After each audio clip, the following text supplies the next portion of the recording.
Buenas tardes, hermanos, Dios les bendiga a cada uno de ustedes. Una vez más, ya es sorprendente cómo el tiempo está avanzando rápido. Ya estamos en sábado, apenas comenzamos el jueves y ya, pues, si Dios nos presta vida mañana, pues se termina pues la campaña. Así que ha sido un gran privilegio para mí, hermanos, poder estar entre ustedes y poderles compartir la palabra de Dios en esos días.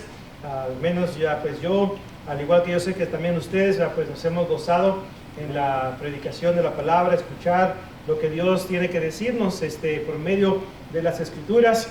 Y bueno, pues aprender, ¿verdad? Pues lo más que podamos cada día de la palabra de nuestro Padre Celestial.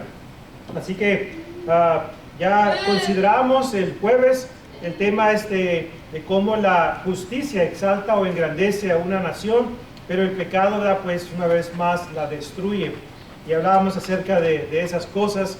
Luego el día de ayer hablábamos acerca de lo que es de cómo ya se me fue el título del tema, pero de la restauración, de regreso a la Biblia y la manera de cómo podemos lograr la restauración, el estar bien con Dios, es regresando siempre a su palabra, ¿verdad? Y nomás son 27 libros del Nuevo Testamento, ¿verdad? Pero regresando a las Escrituras, es como podemos lograr la restauración, ¿verdad? Y estar bien con nuestro Padre Celestial.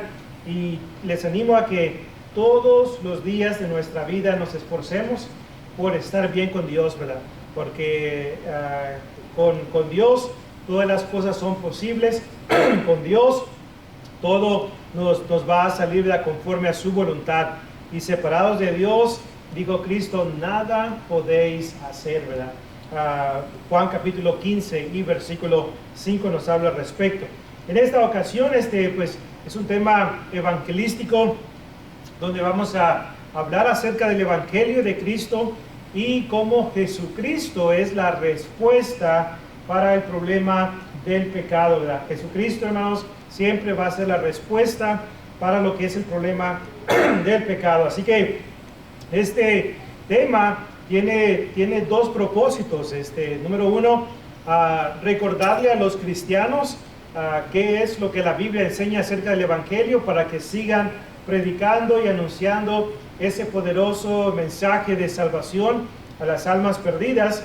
Y número dos, tiene el propósito de informar a los que no han obedecido el Evangelio de Cristo lo importante que es tomar esa decisión antes de que sea eternamente demasiado tarde, ¿verdad? Así que vamos a considerar, en este tema, número uno, razones del por qué este tema es un tema de vida o muerte. Razones del por qué este tema es un tema de vida o muerte. Luego, número dos, vamos a considerar el significado del mensaje del Evangelio para conocerlo de esa manera, ¿verdad? Pues y darlo a conocer. Y número tres, el cómo de la obediencia al Evangelio. ¿Cómo se obedece el Evangelio de Cristo? Y bueno, la palabra de Dios, las Escrituras nos muestran la manera de cómo una vez más se obedece, ¿verdad? Pues el Evangelio de Cristo. Así que mientras estudiamos, quiero animarles a que tengan en cuenta Hechos 17:11. Si usted recuerda, Lucas, el que escribe este libro, en Hechos 17:11, le anima a la audiencia recordándoles las siguientes palabras. Y dice ahí que los que estaban en Berea eran más nobles que los que estaban en Tesalónica, pues recibieron la palabra con toda solicitud.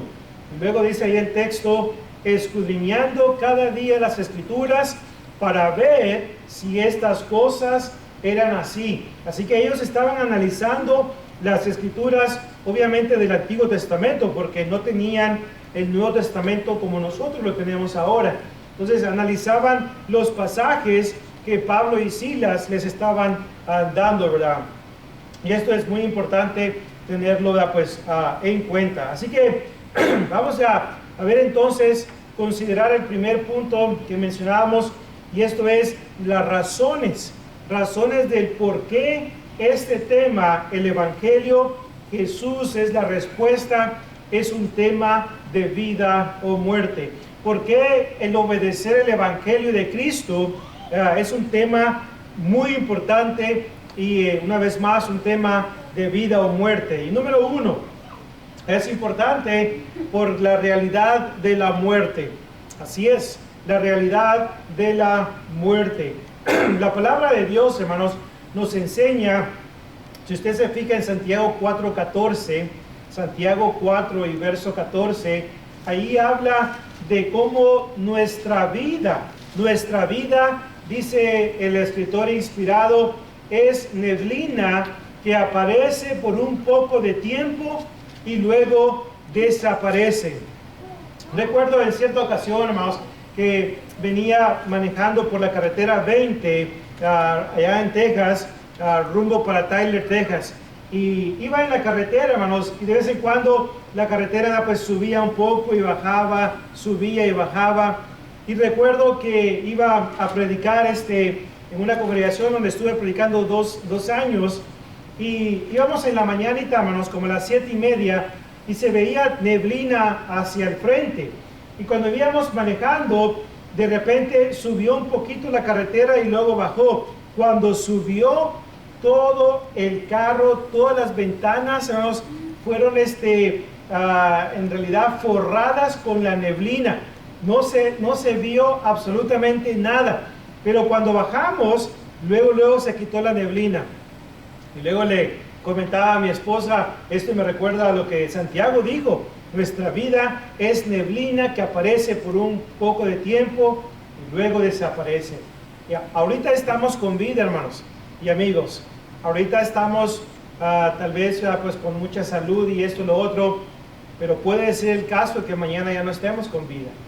Puede ser el caso que mañana fallezcamos.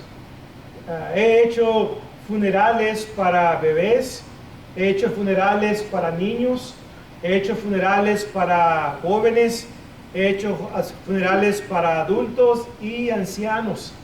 Y al mirar hacia atrás a todos estos funerales, me pongo a pensar en una cosa que estos funerales me enseñan, y esto es que la muerte no hace acepción de personas. Cuando la muerte va a venir, va a venir. Ya sea que lo atropelle un 18 llantas, ya sea que muera ahogado, ya sea que muera quemado, ya sea que le dé un ataque al corazón como le dio a un niño, en fin, puede venir por cualquier razón, o le puede pegar el COVID, ¿verdad? Pues mi padre falleció por causa del COVID en el 2020, así que es algo pues muy triste, pero esa es la realidad de la vida. El escritor de los Hebreos dijo en Hebreos 9:27, Hebreos capítulo 9 y verso 27, dice ahí que y de la manera que está establecido para los hombres que mueran una sola vez y después de esto el juicio.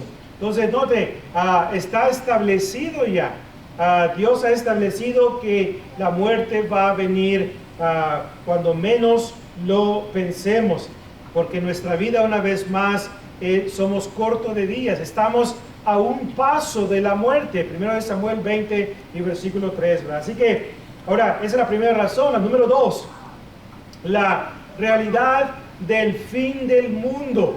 Esa es otra razón por la cual el hombre debe considerar obedecer el Evangelio de Cristo. El mundo un día se va a acabar. El mundo va a ser destruido. Segunda de Pedro capítulo 3 del 10 en adelante dice que la tierra y las cosas que en ella hay serán quemadas, serán deshechas, serán destruidas. Así que nunca fue la intención de Dios crear una tierra que iba a vivir o permanecer para siempre. No, la tierra un día se va a acabar, un día se va a acabar. Y no nos vamos a llevar nada de esta tierra, ¿verdad? Entonces, la pregunta es, ¿está preparado para ese día? La tercera razón por la cual la persona debe pensar y considerar cuidadosamente el obedecer el Evangelio es por la segunda venida de Jesús. Jesús, hermanos, va a venir en su segunda venida. El Antiguo Testamento gritaba a grandes voces: Cristo viene, Cristo viene, Cristo viene. El Nuevo Testamento dice y grita a grandes voces: Cristo vino, Cristo vino, Cristo vino. Pero también a la misma vez dice: Cristo vendrá, Cristo vendrá, Cristo vendrá en el futuro. Y un día Cristo va a venir, hermanos y amigos. Jesucristo, el Hijo de Dios, va a venir del cielo y va a venir a traer a aquellos que han obedecido el Evangelio de Cristo, aquellos que le han entregado su vida. Ahora póngase a pensar, ¿qué pasaría si Cristo viniese en este preciso momento? Este techo desaparecería y todo ojo le verá, dice Apocalipsis 1:7. Y entonces ver al Hijo de Dios venir en ese resplandor, en esa luz hermosa, venir en las nubes con millares y millares de ángeles que vienen con él en llama de fuego. Una escena, hermanos, que las palabras no pueden explicar. Y ver a Cristo venir en las nubes.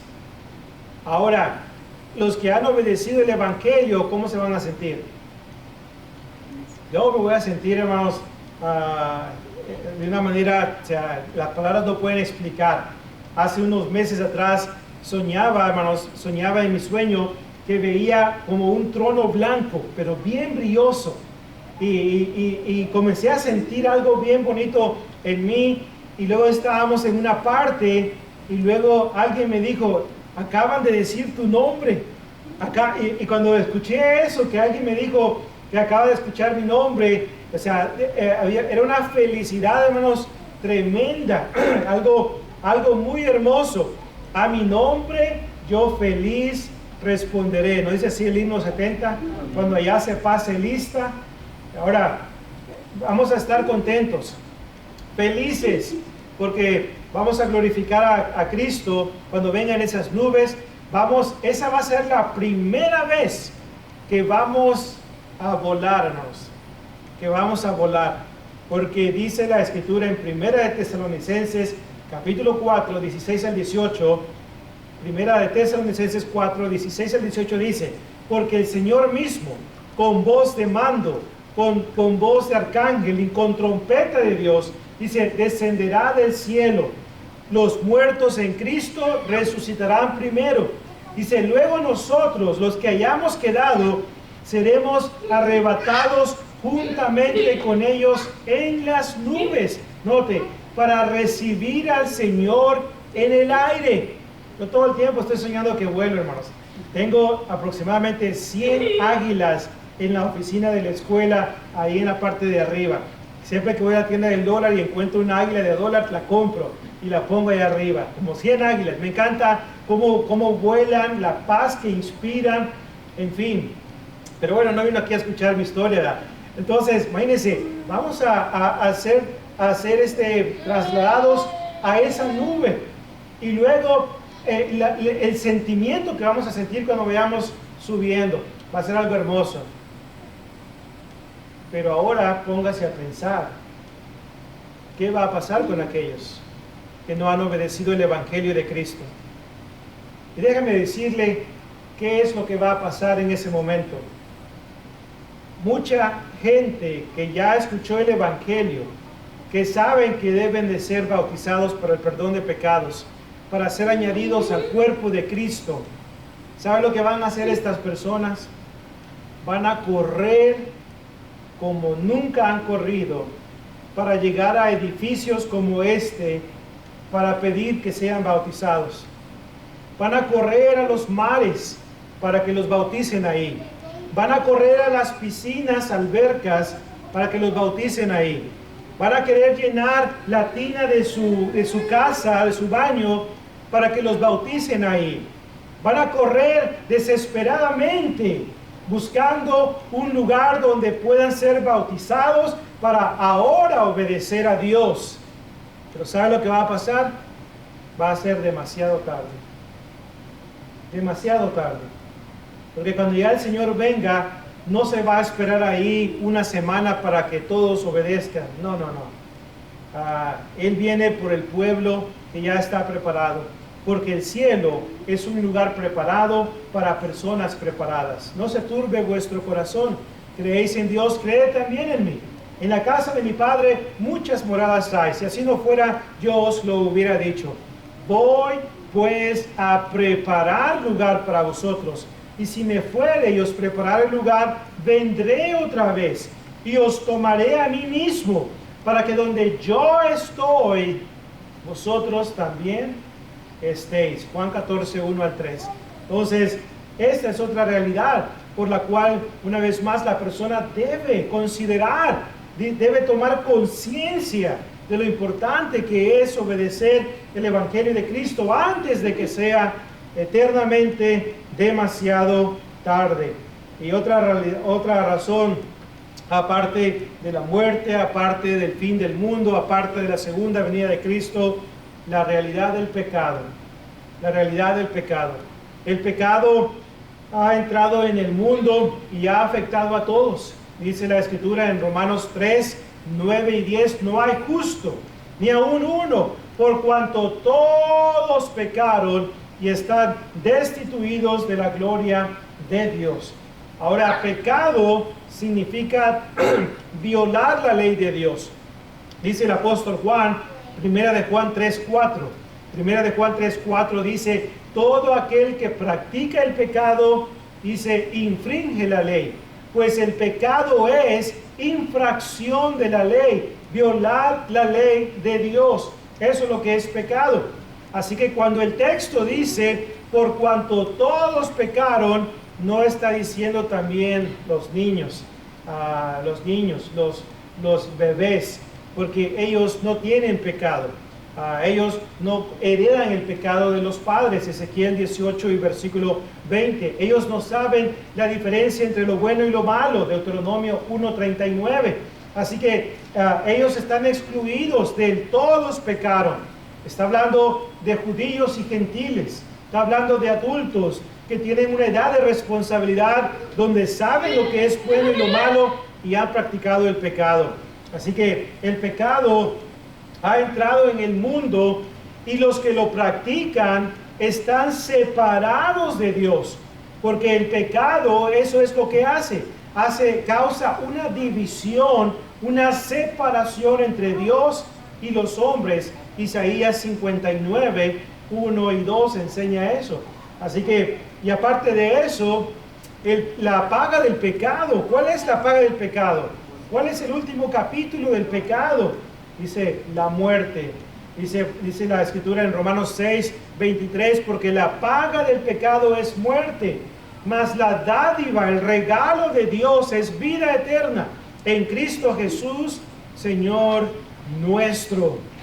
Así que esas son algunas de las razones del por qué la persona debe considerar obedecer el Evangelio de Cristo, de por qué este tema es tan importante que la gente lo conozca. Cómo nos encantaría que estas bancas estuvieran llenas de personas que no han escuchado el Evangelio para que puedan tener acceso a este mensaje de salvación y puedan tomar la decisión de obedecer antes, una vez más, de que sea eternamente demasiado tarde. Ahora, ¿qué es lo que significa el Evangelio de Cristo? Cuando he estudiado con personas de diferentes iglesias, denominaciones, diferentes creencias, muchos de ellos profesan ser salvos, pero cuando se les pregunta qué es el Evangelio, dicen ellos la Biblia. Y bueno, Cristo dijo, ir por todo el mundo y predicar el Evangelio. Si el Evangelio es la Biblia, son 66 libros, 31.102 versículos. ¿Tiene tiempo para que le predique 31.102 versículos si el Evangelio es la Biblia? Y la respuesta es no. El Evangelio, hermanos, el Evangelio es el mensaje poderoso que Dios ha escogido para salvar al mundo.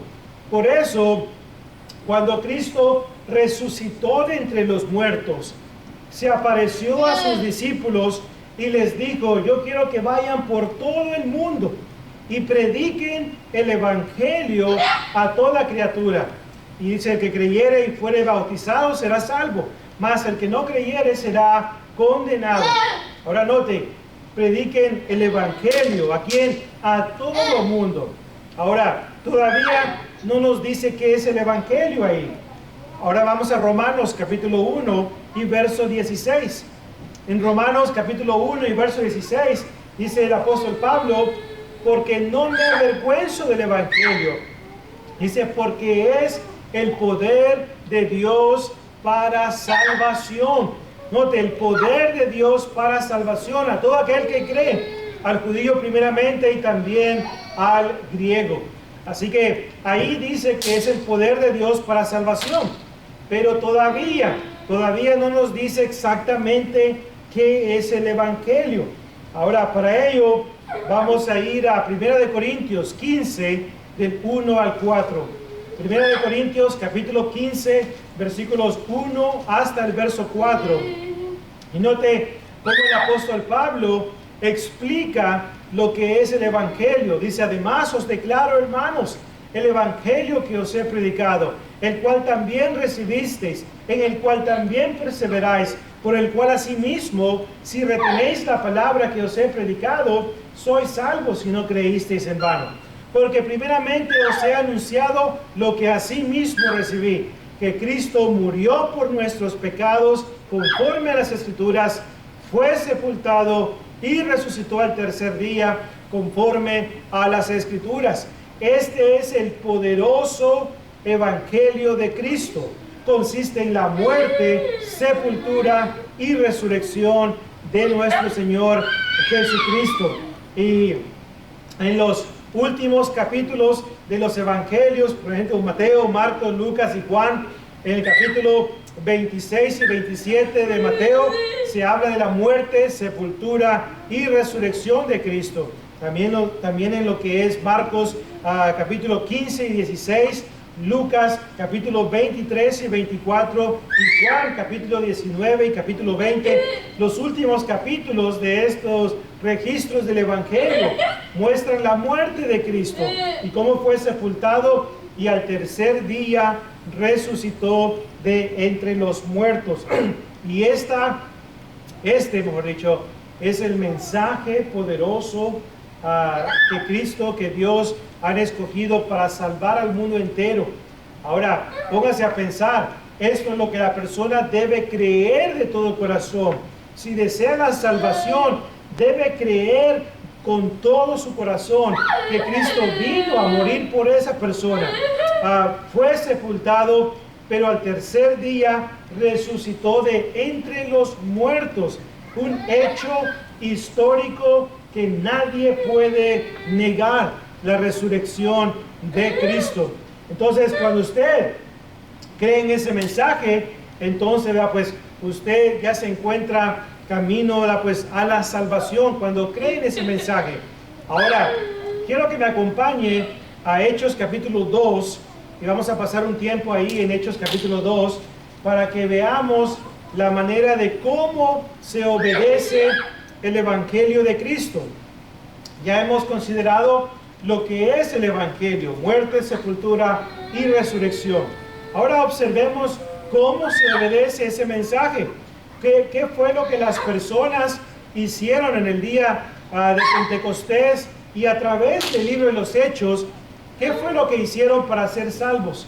Ahora, en Hechos capítulo 2 tenemos la respuesta. Pero antes de que veamos Hechos 2, quiero hablarles de la manera incorrecta de obedecer el evangelio de Cristo.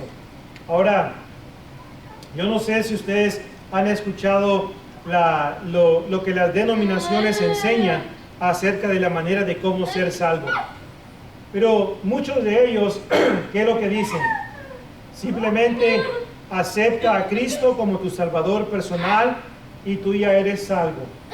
Repite una oración y ya luego repite esa oración y luego que ha terminado de hacerla ya es salvo.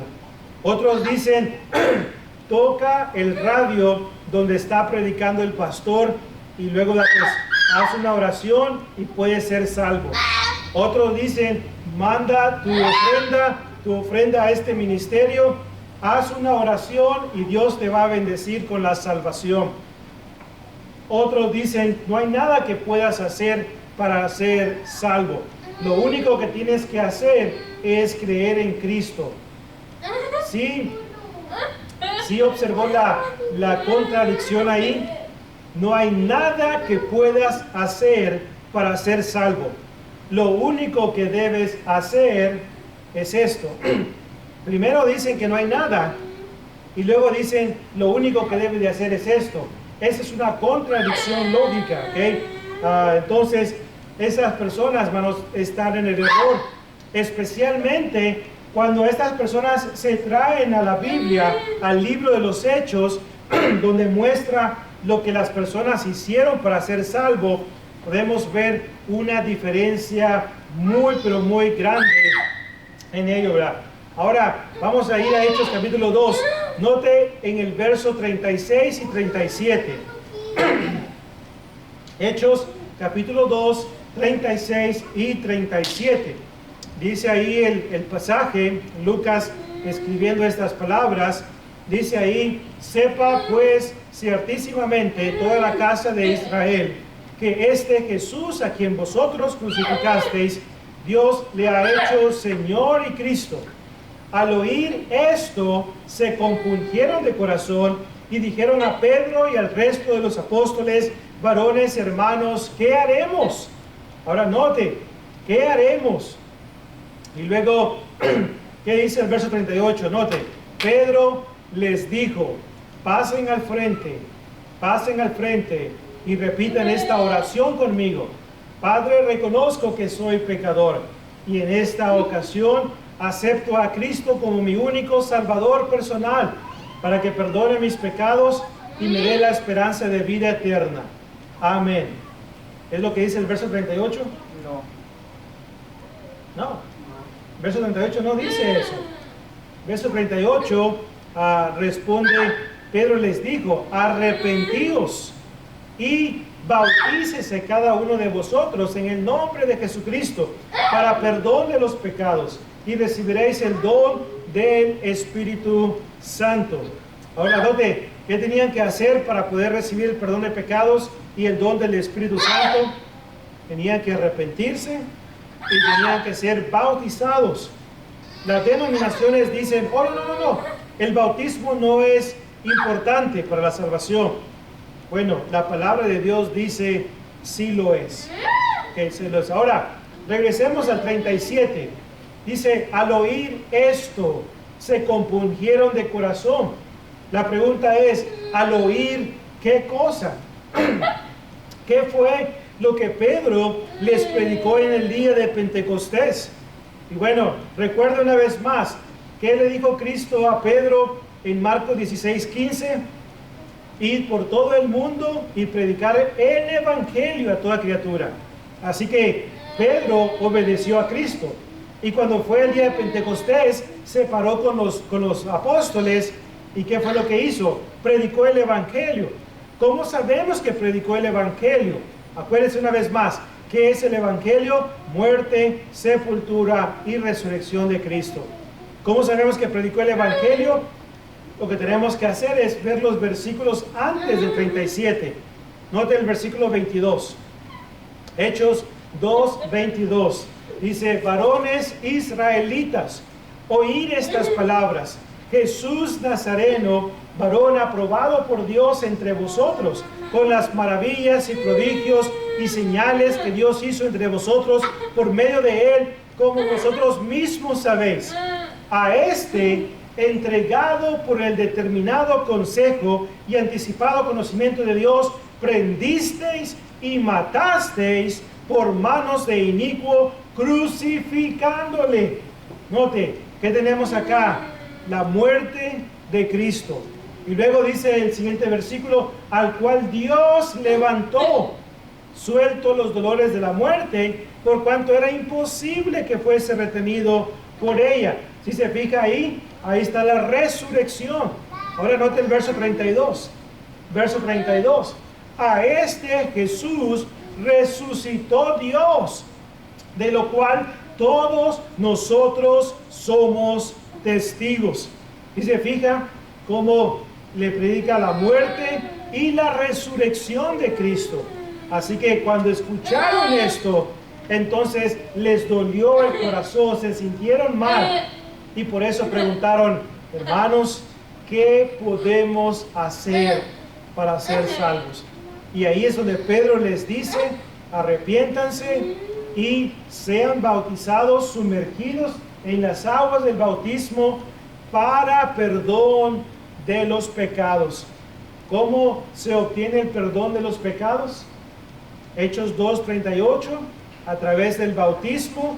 Y si usted se fija en Hechos 22:16 también, Hechos 22:16, dice aquí, Ananías le dice a Saulo de Tarso: ¿por qué te demoras? Levántate y bautízate, y nota, y lava tus pecados invocando su nombre.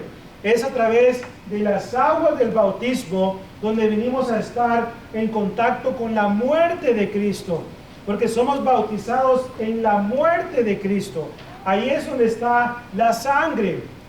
Nosotros vemos agua aquí con nuestros ojos físicos, pero ¿qué es lo que ve Dios? Dios ve la sangre de su Hijo Cristo Jesús. Y a través de la obediencia al mandato del bautismo, cuando nos sujetamos y obedecemos al mandato del bautismo, entonces es cuando venimos a estar en contacto con la sangre poderosa de Cristo, la cual nos lava de nuestros pecados. Ahora, la Biblia establece esto, como ya lo hemos visto. Entonces, ¿cómo puede ser posible que las denominaciones digan que el bautismo no tiene nada que ver con la salvación, cuando Dios mismo dice que sí tiene que ver mucho? Porque en Gálatas 3:27, note lo que dice Gálatas capítulo 3 y verso 27. Dice ahí el texto: porque todos los que habéis sido bautizados, note, en Cristo, de Cristo estáis revestidos.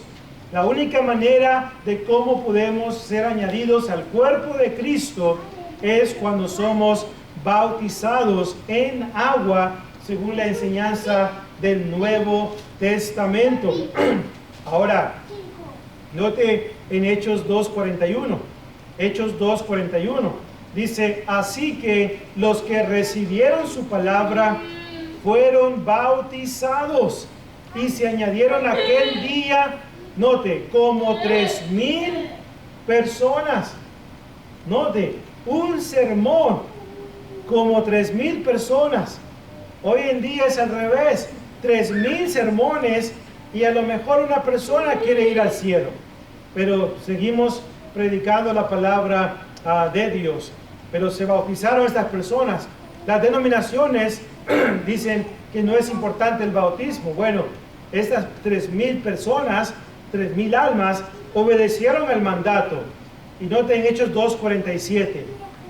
Hechos 2:47 dice: alabando a Dios y teniendo favor con todo el pueblo, y el Señor añadía cada día a la iglesia los que habían de ser salvos. Note, el Señor añadía cada día a la iglesia, o como dicen en el griego, al número de ellos, cada día a la iglesia los que habían de ser salvos. ¿A cuál iglesia? ¿A cuál iglesia fueron añadidas estas como 3,000 almas? La Iglesia Católica, Metodista, Episcopal, Presbiterianos, Mormones, Testigos de Jehová, Pentecostés, Bautistas, etcétera, etcétera, etcétera. ¿A cuál de esas denominaciones fueron añadidas esas personas? Y la respuesta es bien clara: a la iglesia de Cristo. ¿Por qué? Pablo dijo en Romanos, escribió a través de Tercio, en Romanos 16:16, os saludan todas las iglesias de Willy. ¿Se acuerdan cómo dice ahí? No dice así, ¿verdad? Os saludan todas las iglesias bautistas. Tampoco dice así. Os saludan todas las iglesias metodistas. Tampoco dice así. Os saludan todas las iglesias de Cristo. ¿Por qué de Cristo? Bueno, número 1, Mateo 16, 18. Cristo dijo, y yo también te digo que tú eres Pedro, y sobre la declaración que acabas de hacer de que yo soy el Cristo, el Hijo del Dios viviente, sobre esa gran verdad edificaré, note, mi iglesia. Así que si la iglesia, si Cristo dijo mi iglesia, ¿a quién le pertenece? A Cristo. Entonces, por eso es iglesia de Cristo.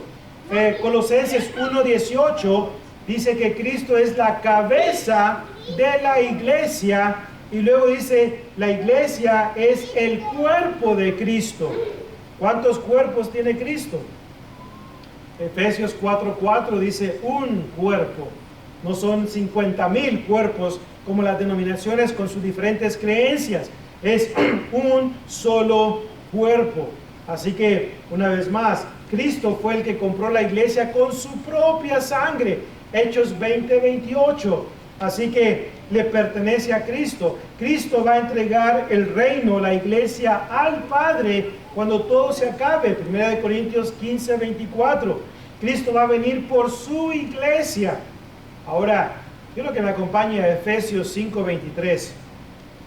Efesios capítulo 5 y verso 23.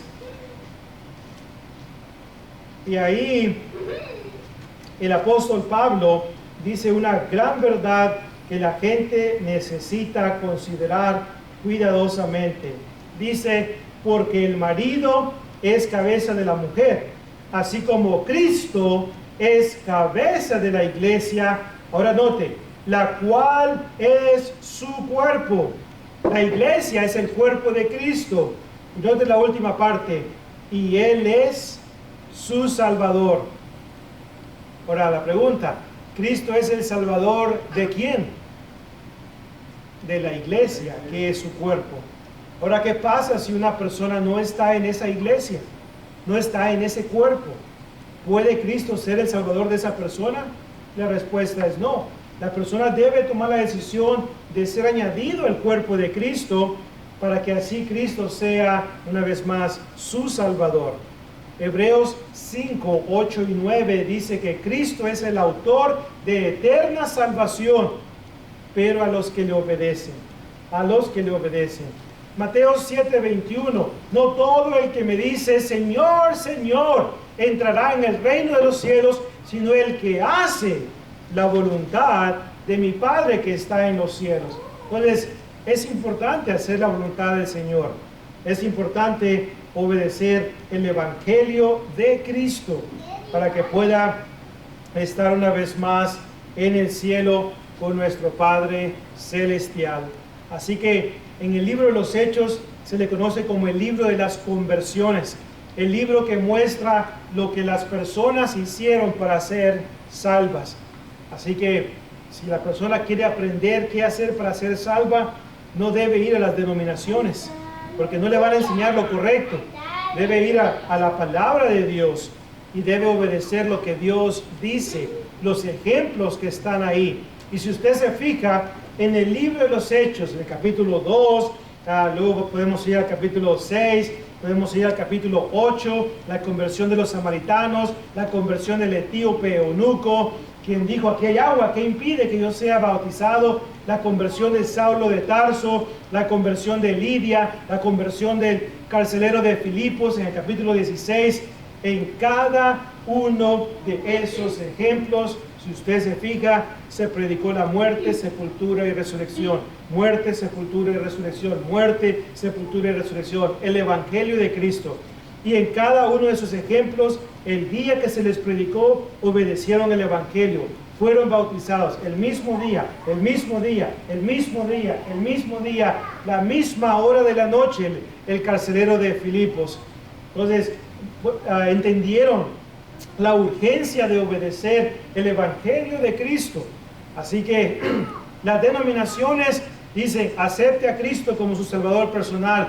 Y luego, 6 meses después de haberle indoctrinado, usted es bautizado, pues, pero no porque sea esencial para la salvación, simplemente nomás para obedecer. Y lamentablemente algunos de nuestros hermanos están cayendo en ese error, que le tienen que dar un montón de lecciones primero a la persona para bautizarla. La palabra de Dios enseña que hay enseñanza antes para llevar a la persona a lo que es la obediencia. Aquí es donde se le predica el Evangelio. Y luego después, dice Cristo, enseñándoles que guarden todas las cosas. Hay enseñanza antes, enseñanza después. Y todo lo después se lo quieren dar antes. Y hasta que no pasen por todas esas lecciones, no bautizan a la persona. Eso, hermanos, no es bíblico. No es bíblico. Están siguiendo un patrón de las denominaciones. Cada persona en el libro de los Hechos escuchó el mensaje y tomaron la decisión de obedecer el Evangelio en ese preciso momento. Así que, si usted no ha obedecido el Evangelio, ¿qué espera para ser salvo? ¿Qué espera para recibir las bendiciones que el Señor le está dando y que se encuentran en Cristo? ¿Qué espera para recibir la esperanza de vida eterna? El asegurarse de que usted un día va a estar en el cielo. Se cuenta de esas dos personas que iban en el avión. Había turbulencia y el cristiano iba leyendo la Biblia calmadamente, a pesar de la turbulencia. El que estaba a la par no era cristiano y estaba pero bien aterrorizado por la turbulencia del avión y estaba bien preocupado. Y luego le pregunta el no cristiano al cristiano, pero ¿cómo le haces para no estar preocupado? Este avión se puede ir para abajo, podemos morir. ¿Y por qué no estás tan preocupado? Y le dijo el cristiano, no estoy preocupado por la aseguranza que tengo. Tengo una aseguranza, una garantía. Y el no cristiano le pregunta, ¿cuál es esa? Dime cuál es, para que yo también me sienta así, confiado. Digo, bueno, mi aseguranza consiste en esto, en que si el avión va para abajo, yo voy para arriba. Yo voy para arriba. Y en realidad, hermanos, si llegamos a morir, de la manera que sea, estar con Cristo es muchísimo mejor, dice Filipenses capítulo 1. Y esa es la esperanza que tenemos. La esperanza de que cuando llegue el último día de nuestra vida, sea la manera que sea como vamos a morir, hermanos, tenemos una esperanza de vida eterna. Y esto es muy bonito. Hubo un hermano que apreciaron bastante, varios predicadores, fue predicador también, y anciano de una congregación. Y el hermano se le invitó a este hermano a ir para darle palabras de ánimo. Y el hermano llegó ahí, se para al lado de la cama donde está el hermano postrado, ya en sus últimos minutos. Y el hermano se le hace un nudo en la garganta, no haya cómo hablar, cómo darle palabras de ánimo a un hermano fiel que ha entregado su vida, toda su vida, al servicio de Dios. El hermano postrado en la cama le dice ahí, con su voz más o menos quebrada, le dice, hermano, no tienes que decir nada, no tienes que decir nada, porque este momento lo he esperado con tantas ansias, porque yo sé para dónde voy. Yo sé que en Cristo tengo la esperanza de vida eterna y voy a un lugar mejor de descanso. Hermanos, espero que un día podamos decir, como dijo el apóstol Pablo, he peleado la buena batalla, he acabado la carrera, he guardado la fe. Por lo demás, me está guardada la corona de justicia, la cual el Señor, el juez justo, me dará en aquel día. Y no solamente a mí, sino también a todos los que aman su venida. Segunda de Timoteo 4, 7 y 8. Esperamos en Dios que esas sean nuestras palabras, pero si usted no ha obedecido el Evangelio de Cristo, una vez más, no posponga su salvación para otro día, porque puede que ese otro día ya no venga. Así que ha escuchado el Evangelio en esta ocasión y es nuestra oración de que usted pueda entregarle su vida a Cristo una vez más antes de que sea eternamente demasiado tarde. Vamos a estar de pie para cantar el himno que nuestro hermano ha preparado, y si usted desea responder a esta invitación que el Señor le hace, le animamos a que por favor pues responda lo más pronto posible, y con mucho gusto le estaremos ayudando. Amén. Número